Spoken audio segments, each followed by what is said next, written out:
untuk dieksplor. Di Jawa Timur ada Cuk Tit, kemudian di Jawa Barat ada Cuki Tit, dan di Jawa Tengah ada Wawa Tit. WA saya kalau pengen tahu dan pengen menambah perbendaharaan kata-kata kasar untuk mengumpat. Sekarang bayangin teman-teman, ada 2 anggota PGRI, Persatuan Guru Republik Indonesia, setelah ngajar jam kantor di sekolah berakhir, ngelencernya ke bar. Saya tidak akan komen dulu. Bayangkan saja. Dan ini mungkin merupakan review tersingkat saya sepanjang saya mereview film di Plot Twist Club, maupun sejak 2001 ketika saya mereview film di tabloid dan majalah. Ini dia trailernya. Lo harus cari dia. Siapa? Anak gue.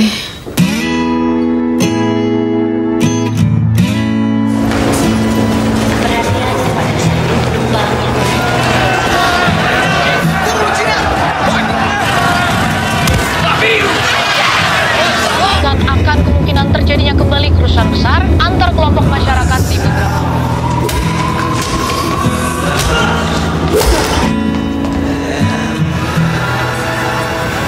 Aku sudah cari anak kakakku di banyak sekolah di Jakarta Timur, dan ini sekolah terakhir. Juri yang tempat anak-anak buangan itu, nggak bahaya gitu ngajar di sana?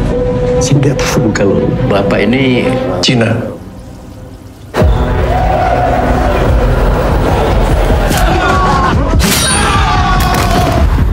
Hari ini aku ajak Kristo ke sini buat nyari tahu. Soal? Dia anak kakakku. Rumah di mana? Bisa antar pulang. tak usah, makasih. Mati. Ayo. Aku cuma bilang harusnya kamu dari awal nggak usah ngeladenin dia. Sama kayak guru yang lain. Takut sama murid sendiri.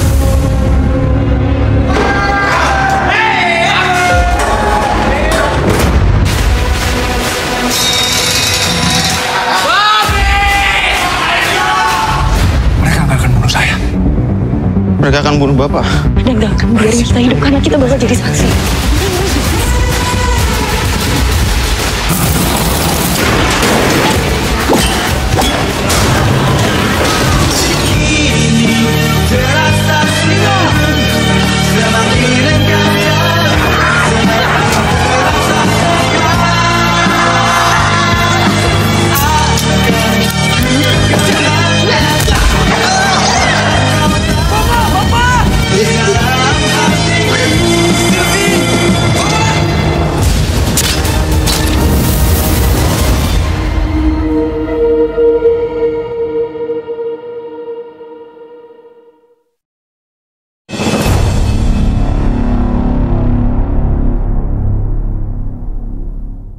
Jadi, di dunia nyata itu, kalau kita ingin nyari seseorang di sekolah, SMA misalnya, kan kita cukup datang ke kantor administrasi. Kalau kita nyari siswa, ya mungkin kita akan dipertemukan dengan wakasek kesiswaan. Lalu kita nanya, si ini sekolah di situ atau tidak? Atau kalau dalam konteks pencarian Pak Edwin, yang berasal dari informasi yang dia diterima dari almarhumah kakaknya, dia akan mencari keponakannya, kira-kira sekolah di situ atau tidak, di SMA Bukit Duri. Kalau tidak, ya sudah, pergi mencari ke sekolah lain. Kalau iya, kan tinggal nanti dipertemukan dengan bocahnya, lalu bisa dikonfirmasi informasi itu tepat atau tidak. Selesai di situ teman-teman. Mencari orang di sekolah tidak harus ikut jadi guru di situ, ikut kerja di situ. Sehingga jika kita Pak Edwin dan mencari ponakannya di satu sekolah dengan cara orang di dunia nyata, yaitu cukup bertemu dengan petugas administrasi dan mungkin nanti wakasek kesiswaan, selesai. Semua peristiwa kehebohan terkait dengan Jeffrey dan anak buahnya sampai dengan yang dinamakan pengepungan lalu pembunuhan-pembunuhan yang sadis itu sampai ada orang dibakar, tidak akan pernah terjadi. Ini mirip seperti kasus di film Bisnis Proposal, dimana kalau itu ada, maka seluruh peristiwa di belakangnya nggak akan pernah ada. Jadi filmnya juga nggak akan pernah ada. Jadi demikian teman-teman review untuk film Pengepungan di Bukit Duri ini. Kita tutup sampai di sini dan sampai jumpa di episode berikutnya. Tapi yo mosok reviewnya cuman kayak gitu. Kita harus membikinnya agak serius dikit dan agak panjang dikit biar kayak review beneran.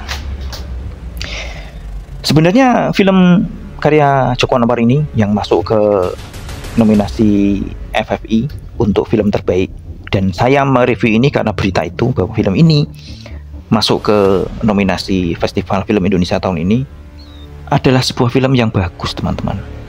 Actionnya, koreografi laganya, special effect untuk menggambarkan kota, landscape yang beberapa tempat terbakar karena kerusuhan. Dan terutama yang paling saya suka adalah kerja kamera, aktifnya kamera itu, pencahayaannya, pengaturan tone warna yang sangat suram dan sangat sesuai dengan konteks cerita di sini. Dan yang paling saya suka adalah pembuatan seluruh aspek set dekorasi untuk menampilkan negara yang distopia dan kacau balau. Itu sangat bagus sekali, terutama di kereta. Itu set dekornya patut diacungi jempol. Hanya saja ada catatan kecil dari saya yang penulis, yang ini sama dengan film-film Indonesia pada umumnya, yaitu seluruh aspek itu bagus kecuali satu tok, penulisannya yang kurang maksimal. Saya akan bilang jelek ya, kurang maksimal aja. Ada beberapa catatan. Saya mulai aja dari aspek judulnya, Pengepungan. Yang dinamakan pengepungan tidak seperti itu. Yang dilakukan Jeffrey dan kawan-kawan cuman sekedar mau masuk, tapi nggak bisa karena pintunya dikunci dari dalam. Pengepungan itu kalau menurut KBBI, ini saya tampilkan screenshotnya dari KBBI, dari web KBBI. Pengepungan itu artinya adalah mengelilingi sesuatu agar apa yang di dalamnya tidak bisa keluar. Des! Yang dilakukan Jeffrey sama sekali bukan pengepungan, karena dia tidak mengelilingi sesuatu. Saya membayangkan waktu masih cuma baca judulnya di berita, yang mengepung sekolah itu adalah para perusuh, para demonstran yang mau masuk karena mencari warga yang non pribumi. Ternyata cuman anak-anak kecil ABG yang pada keblinger kan, dipimpin oleh temannya yang sakit jiwa, cuman mau masuk ke suatu ruangan tapi tidak bisa karena pintunya dikunci. Dan kemudian yang perlu dicatat lagi, masih kaitannya dengan kepenulisan dan kebahasaan, adalah dialognya. Ini dialognya ini kalau dalam dunia kami para novelis adalah yang biasa disebut dengan istilah menggunakan dialek Hollywood. Artinya orang kan ini pura-puranya lokasinya di Indonesia, tapi orang-orang ngomong dengan logat yang bukan biasa kita pakai dalam kehidupan sehari-hari, yaitu logat terjemahan bahasa ala Amerika, British Amerika, terutama logat film Hollywood. Ini saya contohkan ketika Pak Guru Kepala Sekolah yang diperankan oleh Landung Simatupang menerima Pak Edwin untuk pertama kali. Dan beliau itu bicara seperti ini. Ini saya kutipkan persis seperti aslinya. Bukan salah para siswa kalau itu yang Anda pikirkan. Orang dewasa harus menunjukkan kalau mereka punya otoritas.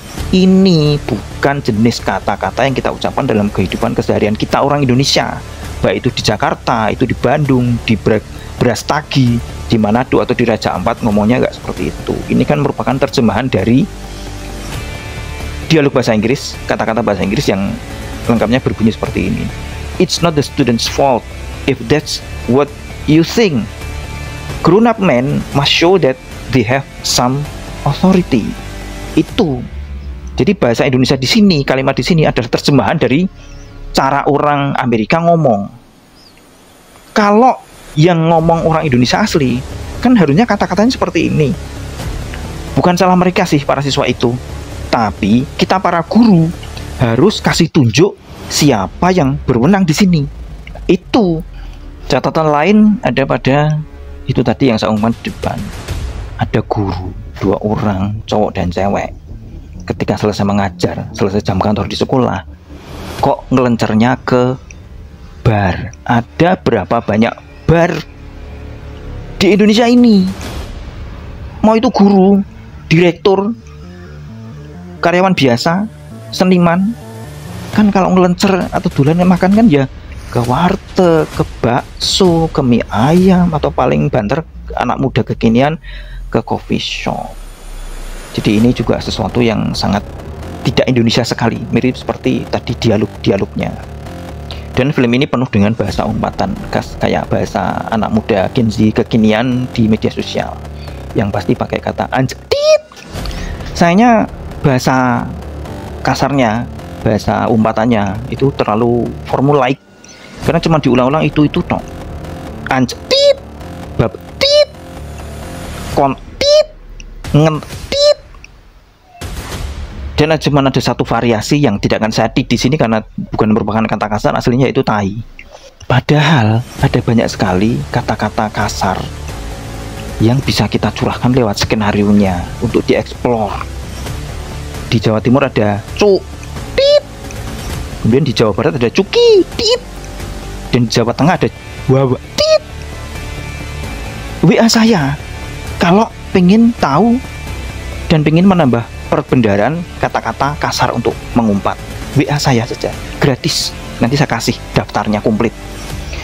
Dan unsur penulisan di sini ujung-ujungnya membuat saya berkesimpulan mirip seperti kasus dalam film Elang dan serial Bad Guys yang saya review sebelum ini, yaitu ini terjadi di dunia paralel, sama sekali bukan Indonesia, nggak Indonesia sekali dari segala aspek, sehingga bagi saya sangat susah untuk relate dengan kondisi Indonesia, mau itu dikaitkan dengan korupsi, kemiskinan, atau ketidakadilan, atau isu rasial sekalipun, itu sangat susah karena dari segala konstruksi itu sangat tidak Indonesia sekali. Lebih cocok kita ngobrolin negeri antah berantah, entah di dunia paralel atau sekalian saja di negeri dongeng yang tidak ada di planet ini, karena banyak sekali cara-cara yang tidak Indonesia sekali. Misalnya kerusuhan juga tidak seperti itu, kerusuhan penjaraan itu tidak orang lari-lari hutan kayak balapan masuk ke suatu ruangan untuk menjarah. Lagian ngapain juga menjarah sekolah? Menjarah kok sekolah? Menjarah itu ya toko, minimarket, supermarket, butik. Menjarah kok sekolah? Menjarah sekolah paling ketemunya cuma staples sama gunting sama selotip. Kecuali kalau zaman sekarang di sekolah kan ada smartboard sama Google Chromebook laptop.